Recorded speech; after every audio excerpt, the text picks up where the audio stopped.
अहमद व नसल्ली अला रसूलिहिल करीम अम्मा बाद औज़ु बिल्लाहि मिनश शैतानिर रजीम बिस्मिल्लाहिर रहमानिर रहीम।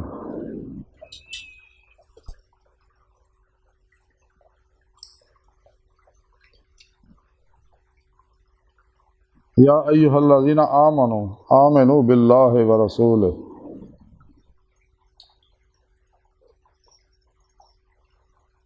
सदक़ल्लाहु मौलाना अज़ीम व सदक़ रसूलुहुन नबियुल करीम।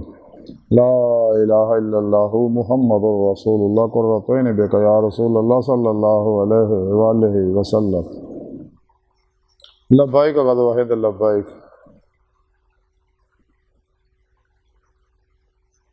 लब्बैक या गौस आज़म लब्बैक लब्बैक या हुसैन लब्बैक लब्बैक या रसूलल्लाह लब्बैक लब्बैक अल्लाहुम्मा लब्बैक।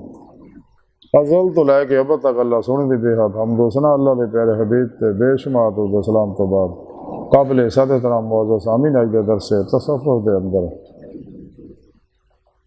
ईमान के बारे जिक्र करांगे। कुरान करीम की सूरा नसा दी 136वीं है पाक जी मैंने तलावत करना तो सुनने का शरफ हासिल है। इस है पाक सुने रब ने फरमाया ईमान वाले मुसलमानों ईमान लियाओ अल्लाह उहदे रसूल दे उत्ते। यानी वो मुसलमान अगे या ईमान लिया उन्होंने तो अल्लाह पाक फिर उन्होंने कहन दिया ईमान लियाओ अल्लाह उहदे रसूल दे उत्ते। ये उन्होंने लोगों को कहा जा रहा जिन्हें कंडियां उत्ते उत्ते ईमान लिया इकरार बिल लिसाने किया व तस्दीक बिल कल्ब नहीं किया। उन्होंने आख्या कि दिलों ईमान लियाओ दिलों ईमान लियाओगे तो अपने आप को इत्तबा रसूल ना रास्ता करोगे सुन्नत मुस्तफा के मुताबिक अमल करोगे इखलास के नाल अमल करोगे पाक दिल ना अमल करोगे तो फिर ही कबूल होणगे और वो अमाल दे फिर अनवार पैदा होणगे जिहड़े अंदरों नूरानी करोगे नैगेटिव एनर्जियां अंदरों मनफी जुल्माती बदबूदार मुतफर एनर्जियां अंदरों जलणगियां जिहड़ियां बीमारियां पैदा कर रही हैं अंदर के पानी के क्रिस्टलों को तोड़ फोड़ के जख्मी कर रही हैं।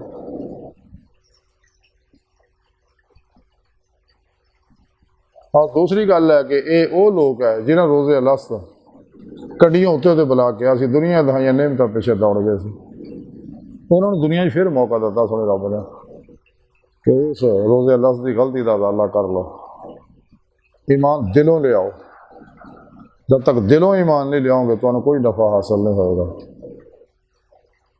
रसाला कुशैरी अंदर मामे कुशैरी रहमतुल्लाह लिखते हैं कि हजरत अबू उस्मान हैरी रहमतुल्लाह अलैह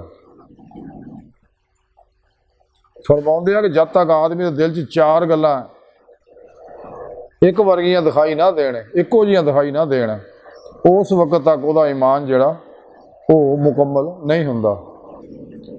मना आतार इज्जत ते जिल्लत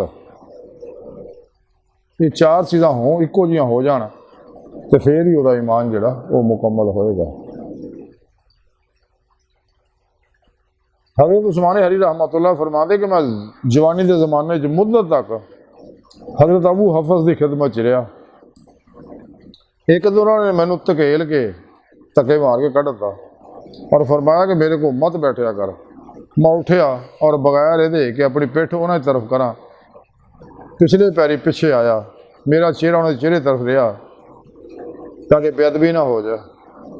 तो मैं पिछले पैरी जाते जाते इन्ना दूर हो गया कि हत्ता कि अखा तो गायब हो गया। तो दिल में इरादा किया कि इन्हें दरवाजे ते ही रवांगा। दूर फिर मैं जमीन च कटोआ पुट लिया वो बैठ गया। इन्हों के हुक्म के बगैर मैं नहीं निकलांगा। उत्थे बह के मैं अपनी अल्लाह करता रहा। मगर जदों आपने मेरी एक कैफियत देखी तो मैनू बुला के अपने खास दोस्तों में शामिल कर लिया। यानी अदब मुर्शद की वजह न कि मुर्शद तरफ पिठ करना भी गवारा ना की मुर्शद ने बहुत दुरकार था नाराज भी नहीं होए लेकिन बूहा भी नहीं छड़िया। ताई बाबुल शाह रहमतुल्लाह अलैह फरमाया कि उधर खसम का मूल नहीं छड़ते भावें 100 जाते कहते जुत्ते बुलिया तैथी उत्ते एक बुरकी का कदर पछाणन ते रहन दरां दे सुते बुलिया तैथी उत्ते।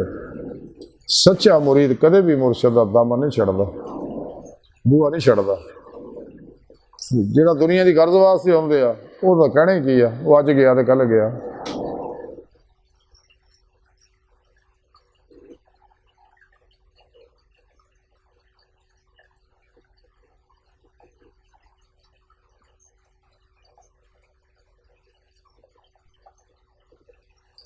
हज़रत अबू उस्मान हैरी रहमतुल्लाह अलैह फरमाते ने कि 40 साल मैं इस हाल च मैनू गुजरे कि अल्लाह सोहने ने मैनू जिस हाल च रखिया मैं उन्होंने बुरा नहीं जानिया, या अगर किसी होर हालत तरफ मुंतकिल करता फिर भी मैं नाराज़ नहीं होया। मेरे सोहने रब ने मैं जिथे रखिया मैं उत्थे राजी रहा।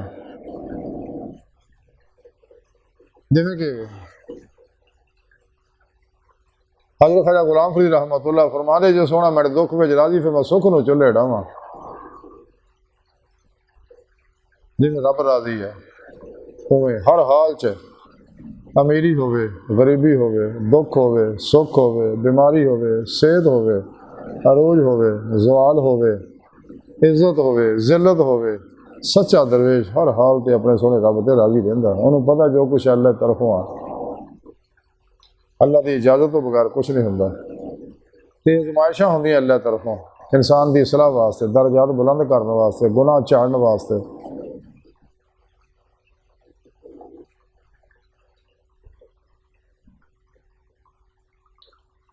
ते हज़रत उस्मान हैरी रहमतुल्लाह जो आखिरी वक्त आया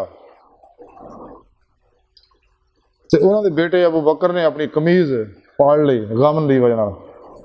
हज़रत अबू उस्मान ने अखां खोल के उसकी तरफ देखा बेटे नूं और फरमाया कि बेटा ज़ाहिर दे विच सुन्नत के खिलाफ अमल करना बातन दे विच रियाकारी की अलामत है, तू एक हरकत क्यों की?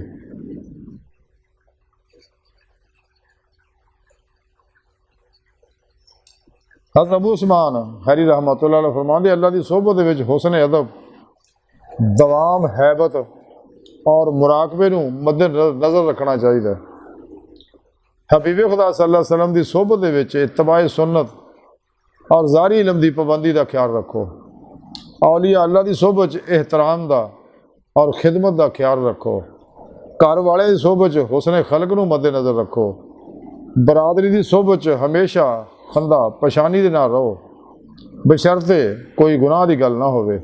और जाला की सोहबत उन्हां वास्ते दुआ करते रहो और उन्हां उत्ते रहम करया करो।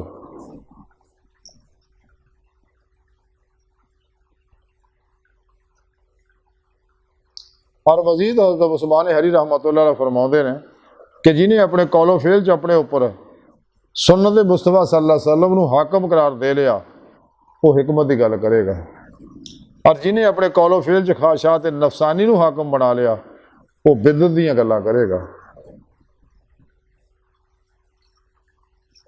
क्योंकि सोने रब ने फरमाया कि कुरान पाक च कि अगर तुम नबी पाक की इताअत करोगे तो हिदायत पाओगे।